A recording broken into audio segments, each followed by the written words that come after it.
Hello everyone, আসসালামু আলাইকুম। কেমন আছেন আপনারা সবাই?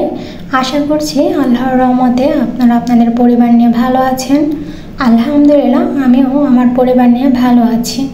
আল্লাহর কাছে লাখ লাখ শুকরিয়া, আমরা ভালো আছি এখন পর্যন্ত। নতুন দিনে নতুন আরেকটি ব্লগ ভিডিও নিয়ে আপনাদের মাঝে চলে এসেছি। লিনাস ড্রিম ওয়ার্ল্ড থেকে আমি লিনা ঢাকা থেকে বলছি। আশা করব একটি লাইক দিয়ে শুরু থেকে শেষ পর্যন্ত আমার সাথে থেকে যাবে। তো প্রথমে কিন্তু আমি বিছানা চাদরগুলো গুছিয়ে নিয়েছি, ওগুলো আর কি শুকিয়ে গিয়েছে। এখন আমি গুছিয়ে তারপর ওয়ার্ডরোবে রেখে দিয়েছি, আপনারা দেখতেই পেলেন। এখন আমি ঘরটাকে একটু পরিষ্কার করে নেব, সেই জন্য কিন্তু এই যে সোফাগুলো একটু পরিষ্কার করে নিচ্ছি। আর অনেক ধুলোবালি আমার ঘরে আসে, যেহেতু আমার ঘরটা রাস্তার সাথেই, সেজন্য আমার ঘরে প্রচুর পরিমাণে ধুলোবালি আসে। সকালে যদি ধুলোবালি ঝেড়ে নিই, আবার দেখা যায় দুপুরবেলা বিকেলবেলা কিন্তু ধুলো দিয়ে ভরে যায়। তো এখন আমি ওয়ার্ডরোবটা পরিষ্কার করে নেব। ওয়ার্ডরোবটা একদমই নোংরা হয়ে আছে, সকালবেলা মেয়ে যখন স্কুলে গিয়েছিল পিন টিন নিয়ে একদম এলোমেলো করে ধুয়ে গিয়েছে। এখন আমি ফ্রিজটা পরিষ্কার করে নিচ্ছি, মুছে নিচ্ছি ধুলাটা। তো এখানে কিন্তু ফ্রিজটা জংকার পড়ে গিয়েছে, এটা কিন্তু অনেক বছর হয়েছে। আমার মেয়ে যখন হয়েছিল ঠিক তখনই কিন্তু এই ফ্রিজটা কিনেছিলাম। আর এখন আমি এই যে ওয়ার্ডরোবটা পরিষ্কার করে নিয়েছি, এখন একটু ঝেড়ে নিচ্ছি। তো ফাইনালি কিন্তু এই যে ঘরটা গুছিয়ে ফেলেছি, সেটা একটু আপনাদেরকে দেখিয়ে দিচ্ছি। এইদিকে কিন্তু এই যে মৌরি ছিল, এগুলো ধুয়ে আমি ছাদেরও শুকাতে দিয়েছিলাম, ওগুলো শুকিয়ে গিয়েছে। ওগুলো আমি পলি ব্যাগে ভরে তারপর নর্মাল ফ্রিজে রেখে দিব। তো যখন প্রয়োজন হবে তখন নামিয়ে আমি আর কি প্রয়োজনে লাগাবো। যাই হোক, এখন রান্না করতে চলে এসেছি। থালা বাসনগুলো কিন্তু আমি আগেই ধুয়ে ফেলেছিলাম, তো ওগুলো পানি ঝরাতে ঝুড়িতে রেখেছি, পরবর্তীতে মিরচেপে রেখে দিব।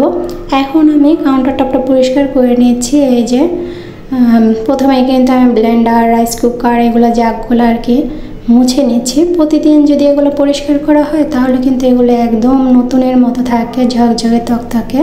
তো আমার যে ব্লেন্ডার, রাইস কুকার, এগুলো কিন্তু এখনও নতুনের মতো দেখাচ্ছে। এই ব্লেন্ডার আর রাইস কুকার কিন্তু আজকের না, রাইস কুকারটা আরও আগের, ব্লেন্ডারটা বেশি দিন হয়নি, তারপর 1 বছর 1.5 বছরের মতো হয়ে গিয়েছে। যাই হোক, কাউন্টারটা আমি পরিষ্কার করে নিয়েছি। রান্না করার আগে প্রতিদিনের মতো এগুলো আমি করে থাকি, এটা আমার একটা অভ্যাস। না করলে কিন্তু মন মাইন্ড ভালো থাকে না, রান্না করতেও ভালো লাগে না। আমার এতটুকুই কাউন্টার, আর এতটুকু কাউন্টার পরিষ্কার করে নিয়েছি। এখন আমি রান্নায় চলে এসেছি, রান্না করব। প্রথমে কিন্তু ভাতটা বসিয়ে দিয়েছি, আর সাথে কিন্তু লবণ দিয়ে দিয়েছি ভাতের ভিতরে। আপনারা কে কে ভাতের ভিতরে লবণ দেন অবশ্যই জানাবেন। আর এটা কিন্তু একদম পানি শুকিয়ে নেব, বৈঠা ভাতের মতো রান্না করব আমি, মার ফেলবো না। তো আমাদের যেহেতু বস্তার চাল আনে না, আর খোলা চাল নিয়ে আসে 5 কেজি করে, ময়লা থাকে অনেক সময়, তো সেটা একটু বেছে নিয়েছিলাম মরা চাল। আর এই মরা চাল দেখলে আপনাদের ভাইয়া আসলে একদমই খেতে পারে না। তো এখন আমি এই যে মাছটা ভেজে নিয়েছি। আজকে রান্না করবো পোয়া মাছ আর ফ্রোজেন করা লাল শাক ভাজি করব। তো এইদিকে কিন্তু পেঁয়াজগুলো আমি চোকলাগুলো ফেলে দিয়েছি, এখন ভিজিয়ে রেখেছিলাম যাতে চোখটা না জ্বলে। আর পেঁয়াজ কাটতে গেলে তো সবারই কান্না করতে হয়, সেটা তো আমি একা না, সবাই মনে হয় পেঁয়াজ কাটলে কান্না করে। তো একটা টিপস পেয়েছিলাম, পেঁয়াজ কেটে তারপর ভিজিয়ে রাখলে নাকি চোখ জ্বালা পোড়া করে না। যাই হোক, এখন কিন্তু সেই আগের মতোই ফর্মালিটি শুরু করে দিয়েছি, ভিডিওতে ভালো দেখানোর জন্য চাকু দিয়ে আর কি পেঁয়াজটা কেটে নিচ্ছি।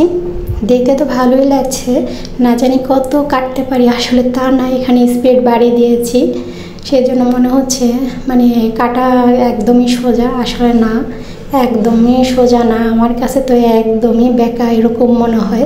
যাই হোক, এটা আমার জন্য না, তারপরও একটু চেষ্টা করি বড় লোকদের মতো কাটতে। তো আমি কিন্তু মাছ ভুনার জন্য পেঁয়াজগুলো কেটে নিচ্ছি। আর যারা এই পর্যন্ত আমার ভিডিওটি দেখছেন, এখন আমার সাথে আছেন, প্লিজ আমার চ্যানেলটিতে আমার এই ব্লগটিতে একটি লাইক দিবেন এবং কমেন্ট করবেন, সাবস্ক্রাইব করবেন, পাশে থাকা বেল বাটনটি অন করে রাখবেন, যাতে আমি নতুন ভিডিও আপলোড দেওয়া মাত্রই আপনাদের কাছে নোটিফিকেশন চলে যায় আর আপনারা সময় সুযোগ মতো দেখে নিতে পারেন। আমি কিন্তু সবার ভিডিও দেখে থাকি, কারণ আমি 24 ঘন্টার মধ্যেই দেখে থাকি, তবে সেটা কোনো সময় আপলোড দেওয়ার পরপরই আপনাদেরটা দেখি, আবার অনেক সময় দেখা যায় 2টা 3টার সময় দেখি, কারণ এই মোবাইলটা আমার মেয়ের পড়ার কাজে লাগে। আর সন্ধ্যা থেকে তো আমি মোবাইল ধরতেই পারি না, ধরতে গেলে আমার সেই 1টা 2টো 3টা এরকম বাজে। আর আমি রাত্রে একদমই ঘুম হয় না আমার, সেজন্য ওই টাইমটাই আমি বেশি সবার ব্লগ ভিডিওগুলো দেখে থাকি। তো কমেন্টও করি, আবার অনেক সময় কমেন্ট করাও হয় না। যাই হোক, এখন এই যে মাছগুলো ভালোভাবে ধুয়ে পরিষ্কার করে এখন লবণ এবং হলুদে মাখিয়ে নিচ্ছি, ভেজে নিব। তো কথা বলার সময় আসলে না মুখে অনেক জড়তা আসে, সবাই একটু বুঝে নেবেন, যেহেতু অনেক দিন পরে ভয়েস দিচ্ছি, অনেক মুখে জড়তা। তো আমার ভিডিও দেখতে থাকেন, দেখতে দেখতে ভালো লাগে, ভালোবাসা হয়ে যাবে। যেমন আমি আগে অনেকের ভিডিও ভালো লাগতো না আমার, কিন্তু এখন দেখতে দেখতে ভালো লাগে, ভালোবাসা তাদের প্রতি অনেক বেশি হয়ে গিয়েছে। আর সেই ভালোবাসার মানুষগুলো কিন্তু এখন ভাইরাল। তো অনেক সময় মনে হয় আমি কেন চ্যানেলটা ভালোভাবে চালালাম না, চালালে কিন্তু তাদের মতো হয়তো বা হতে পারতাম, আল্লাহ চাইলে হয়তো বা আমিও ভাইরাল হতে পারতাম। যাই হোক, আমি চ্যানেল তো বন্ধ করে দিয়েছি, নতুন করে ক্রিয়েট করলাম এটা। সবাই আমাকে সাপোর্ট করবেন, পাশে থাকবেন, আমিও সবার পাশে থাকব, আমাদের জন্য দোয়া করবেন।